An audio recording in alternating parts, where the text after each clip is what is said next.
Живеем в едно от най-свързаните времена в историята. Всичко около нас става все по-умно.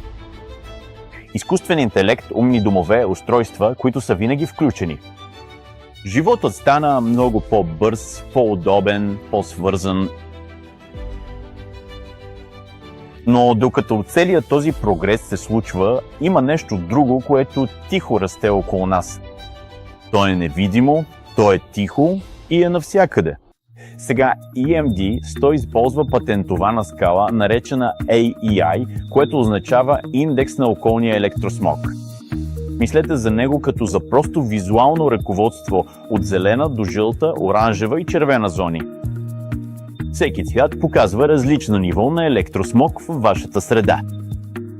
И след като го видите, започвате да осъзнавате колко много замърсяване всъщност има около вас. Сега нека да погледнем какво се случва в реално време. Без MGuard можете ясно да видите, че нивата на AEI от EMD са много високи. Мога да го достъпя лесно навсякъде. На моя личен лаптоп, на моя таблет и разбира се, на моя смартфон.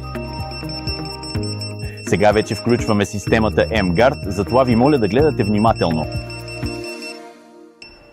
В момента, в който MGuard се включи, хармоничният индикатор се промени от червено на зелено. Това показва, че когато MGuard е активен, средата става по-хармонизирана.